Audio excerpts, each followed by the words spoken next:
let's take a look at these Hot Tweezers from Gordak Instruments. I think this is a generic box. I guess I can show the box first. We got that there.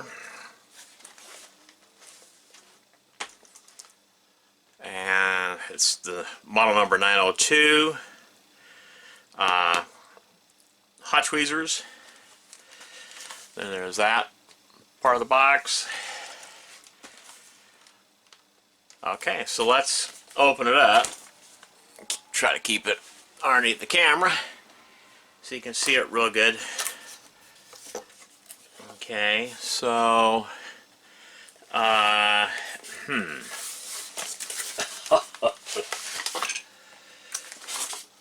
Alright.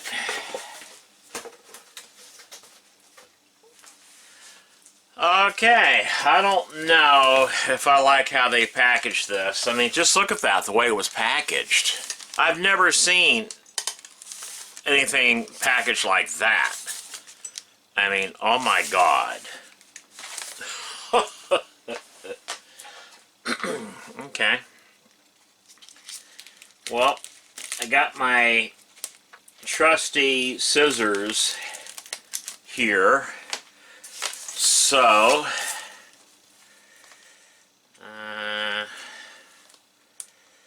how in the hell? It might be easier just to use like an X-Acto knife. You know what I mean? Look at this. Oh my God, man.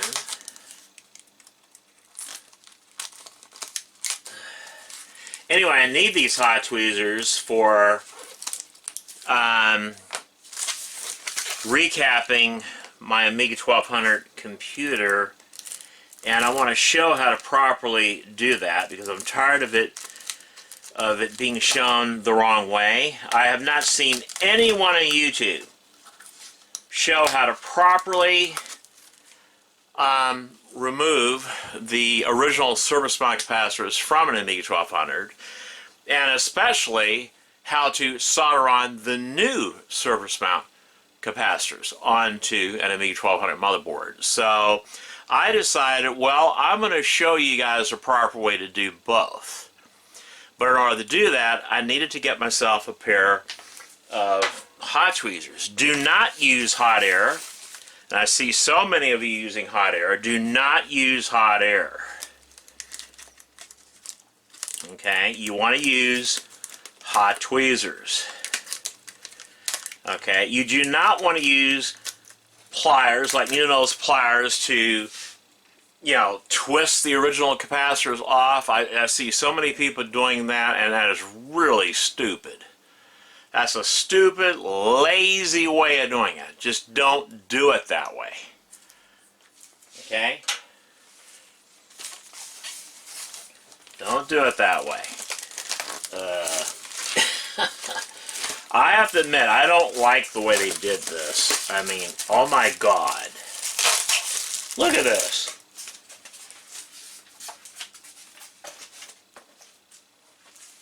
Anyway, okay. So, oh man. Wow, man. Look at this, the way they did this. Oh my God.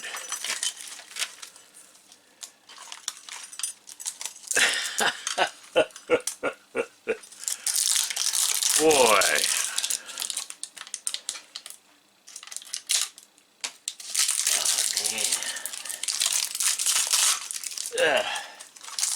Oh man, talking about static cling. Well, you don't want to unwrap this around any circuit boards, I can tell you that. Okay, and you got a cute little sponge here. It expands. It expands when you put water in it. This appears to be all metal. We'll take a look at that in a moment. And these here are the actual holder for the tweezers. And we'll take a look at that in a moment. Then you have screws that you have to use to mount it. I'll be right back. I'm going to throw this in the garbage.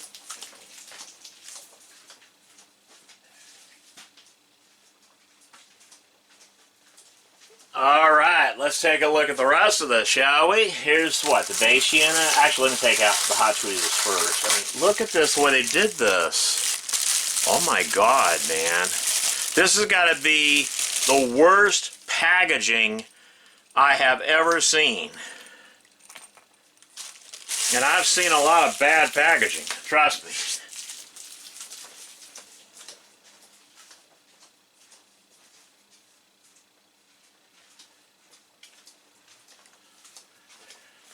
Okay, this is the main unit right here. Look at that. I can't even reuse this box, not really. I guess I could.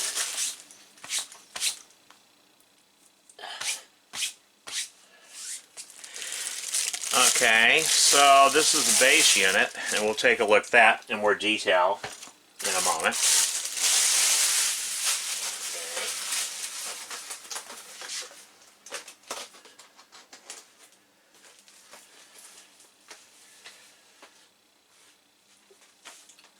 All right, so this here is the base unit right here. I prefer it when it has analog controls. I don't like digital controls. That's the one thing I hate about my Heiko iron. In fact, I hate it so much to where I'm thinking about just putting my Heiko iron back in its box, because it's basically new, and just putting it back up on eBay and just selling it, just dumping it. I'd much rather have like a Weller iron that has like an analog control. I don't like all this push button digital crap. I just don't like it. Personally, I don't like the Heiko irons. I think they're garbage. Yes, I actually said that. I prefer my old OK soldering iron that I've had for like 40 years that I used to use back when I worked in the electronics industry, and I prefer the old, the Weller soldering irons. Those are very nice soldering irons, and that's what I'm going to buy to replace this Heiko piece of garbage. That's right. I think Heiko is garbage.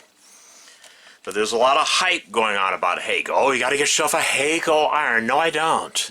I'd much rather have a Weller soldering iron system.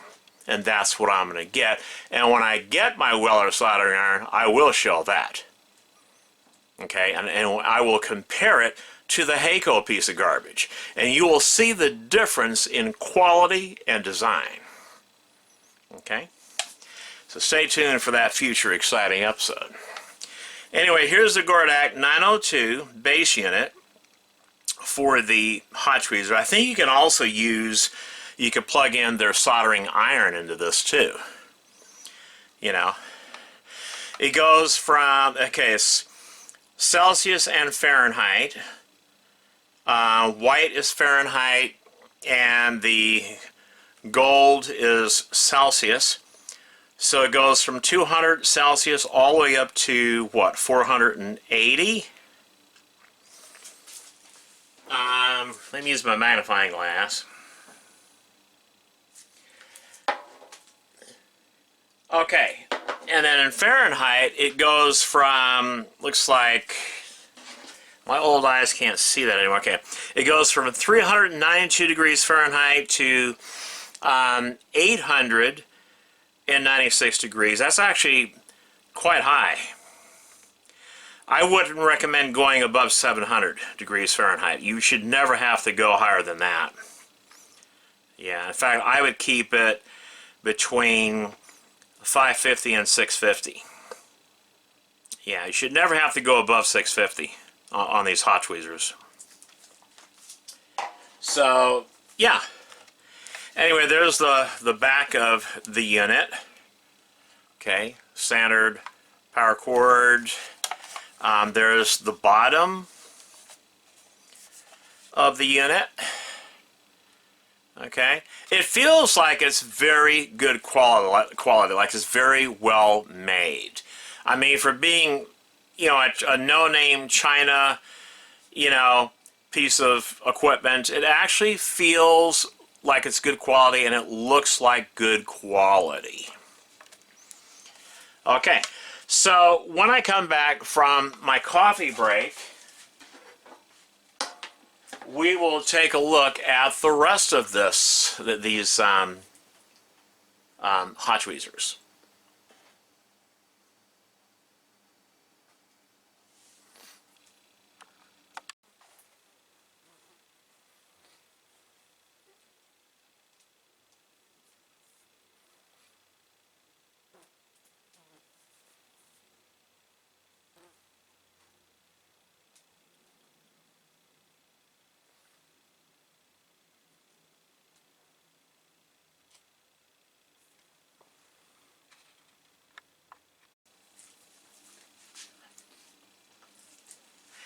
Okay, so we got the stand here. Let me get the sponge out. And apparently you're supposed to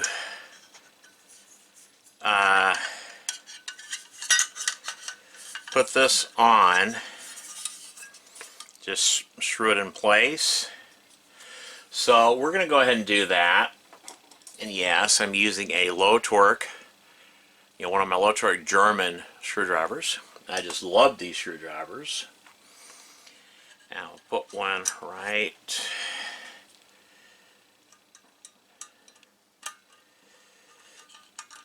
okay, it's not. Oh my God.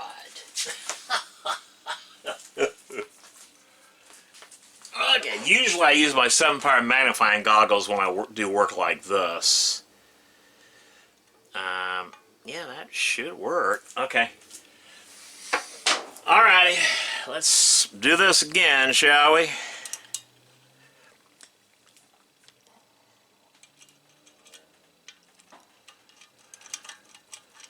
Come on, get in there. Oh, you gotta be kidding me. You got to be kidding me, man.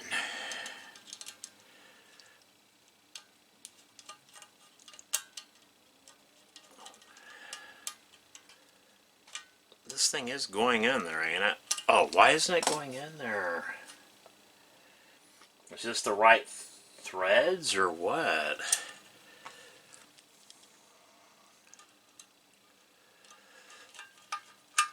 Okay, what the hell? Okay, for some reason it's not going in. Okay. What the hell? I hope these aren't self-tapping. Anyway, let's see what's going on here. They should just go right in. I mean, it appears to be threaded. Oh, you gotta be kidding me. I don't think they're threaded. Let me take a look at these with a magnifying glass. They don't appear to be...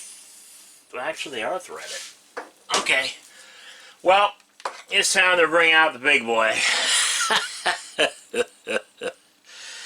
Yep. I don't like... You shouldn't have to use a full-size screwdriver like this. Oh my God. I'm not having a very good day today with today's recording session. That's how it goes sometimes. I mean, those of you that create YouTube content, you know what I'm talking about. It's just... Yeah, this doesn't want to go in.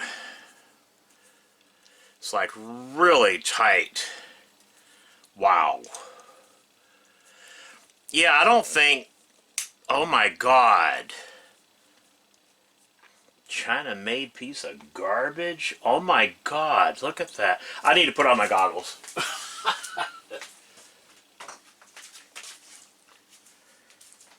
Anyway, rather than make you wait through this, I'm going to go ahead and attach this, and I'll be back shortly.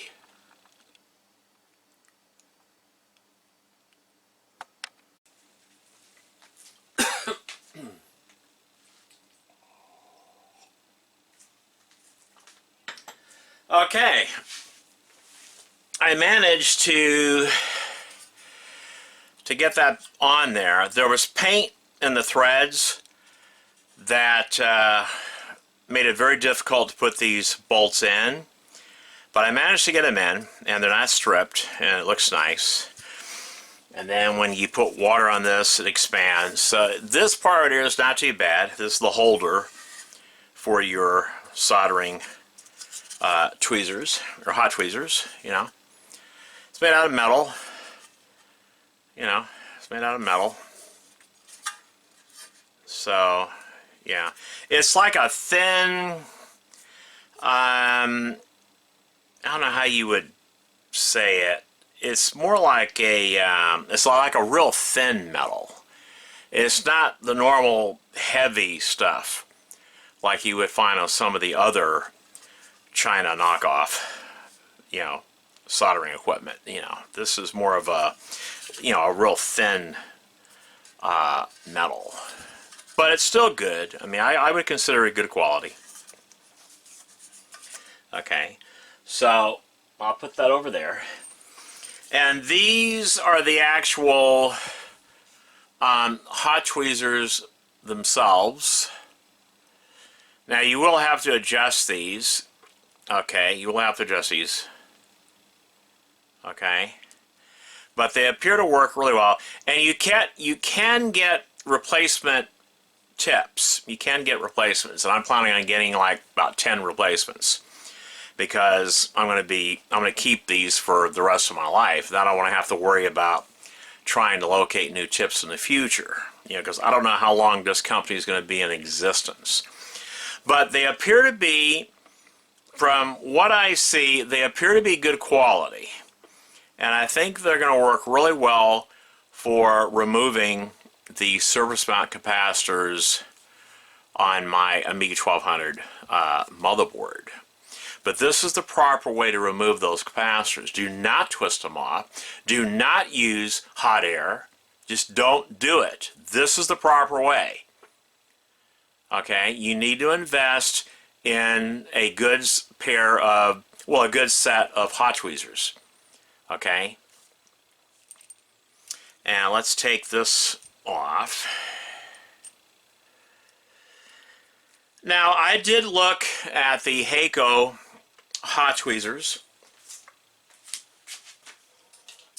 that they plug in the base of my Heiko iron, but those things are just way overpriced. I mean, Heiko, that's another thing I don't like about Heiko.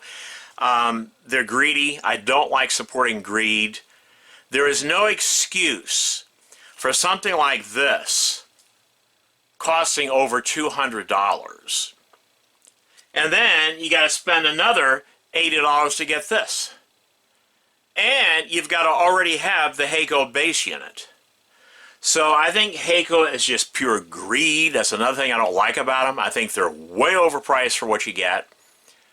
And I think of them as garbage. I really do. I think the Heiko name brand is garbage. That's my professional opinion. As someone who has worked professionally in the electronics assembly industry and as an engineer's assistant for 25 years, I've used the best equipment. I've used the really good soldering systems and everything, and I know quality when I see it. And the soldering aid, OK soldering systems that I had for over 40 years, that thing still works good today. Never had any problems out of it. And of course, the Weller soldering systems, especially the older ones, I know many of you that have that, you can swear by the Weller irons. Those are very nice, and I've used a lot of those when I worked in the electronics industry too. Now this here appears to be good quality. It feels like good quality in my hand, and you can get this whole soldering tweezers station, you know, the base unit, the soldering tweezers themselves, the holder, everything for around $100. And that's how much the Heiko one should cost. There's no excuse. I mean, by the time you buy everything you need, you know, with the Heiko name brand on it, just to be able to use hot tweezers, you've spent over $400, and that's ridiculous. That is ridiculous. That is pure greed. That's all that is. I know how much this stuff costs to produce because I worked in the industry. You know? I've worked in the electronics industry, assembly and all that. Okay, so apparently these will go in like that. So it holds it pretty good. Pretty good quality. I think these are good quality. I really do. If I was to rate these like from 1 to 5 stars, I would give these at least a 4 stars. I really would. Now, I won't be able to give it that remaining 5th star until after I start using these. Okay? And see how well they work. But I think these are going to work really well. I really do.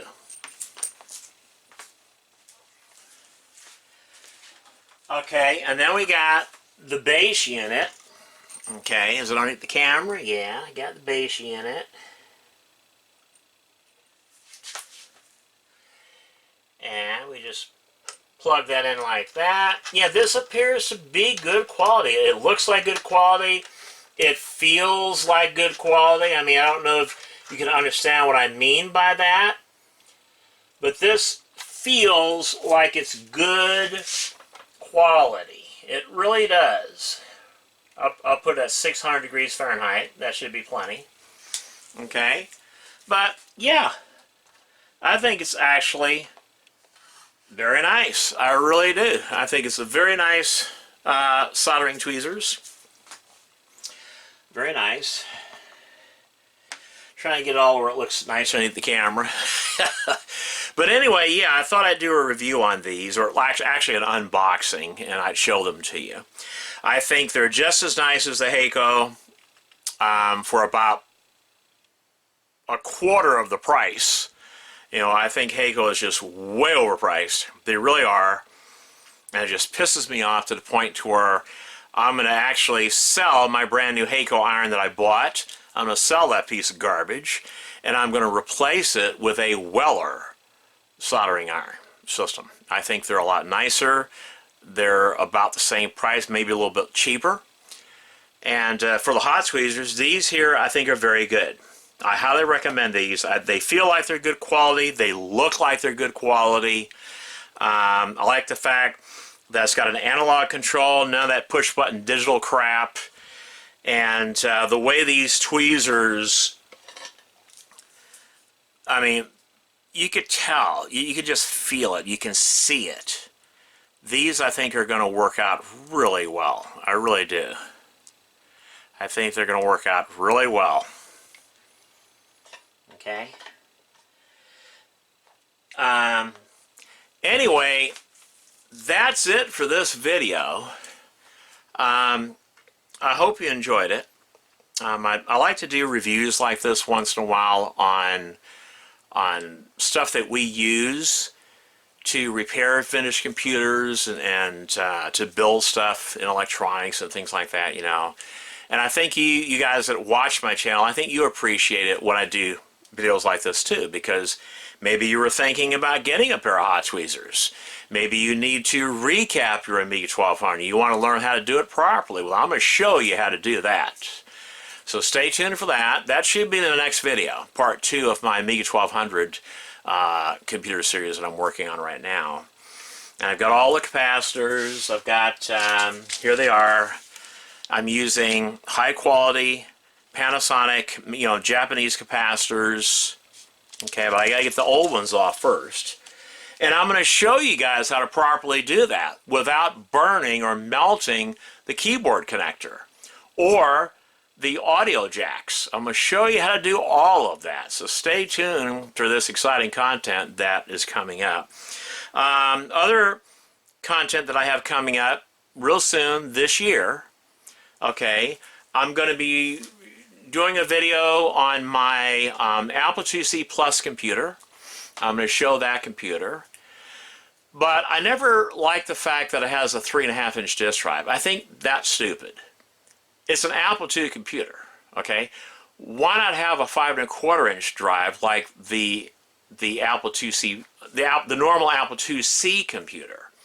So what I'm thinking about doing is finding an Apple IIc case in mint condition, not yellowed, and I'm going to take the guts, you know, the motherboard and the power supply out of the 2C Plus and put it into the 2C case. And this way I can use a 5 1/4 inch disk drive with my Apple 2C Plus motherboard. So you guys let me know what you think about that. You know, should I do that? You know, because we also have the issue, okay, the Apple 2C uses a power supply brick. So the back part where the power supply is, I think, is different. I may have to cut the case because the Apple 2C Plus has a built-in power supply and just uses your normal AC cord that plugs in the back. So we'll have to take a look at that. But yeah, I like to be able to use a 5 1/4 inch disk drive with my Apple 2C Plus computer. I know you can plug in an external one, but it's kind of nice to, it has a built-in carry handle. It's kind of nice to carry that thing around, like to a user group meeting or whatever. Take a little small monitor with you. Or I'm sure somebody at the user group will have a color monitor I can plug my Apple 2C Plus into, you know. So let me know what you guys think about the case swapping and all that. Also, I've got a few videos coming up about, I want to show my Commodore 128D computer in its original box. So I'll do like an unboxing of that computer. Plus, I'm going to be refurbishing that computer and installing a fan inside to help keep the power supply cool. So I think those, it's going to be like 3 or 4 videos on the Commodore 128D. I'm actually going to set it up out here in the shop and use it, you know, in front of the camera, and I think you guys will love that series of videos. I'm also going to be doing some work on my Macintosh SE computer. I've got a brand new motherboard to put in, a brand new analog board to install. I even have a brand new picture tube to install. I can basically, you know, everything inside the case would be like brand new from the Apple Service Center. So stay tuned for those videos. I have a lot of Amiga gameplay videos coming up this fall and winter, so stay tuned for those. Got so much cool content coming up. Yeah. So anyway, if you like this kind of content, hey, maybe you should subscribe to my channel. And by subscribing, that gives me the incentive to continue making wonderful content for your viewing pleasure. Anyway, that's it for this video. My name is Hans George Campbell, and until next time,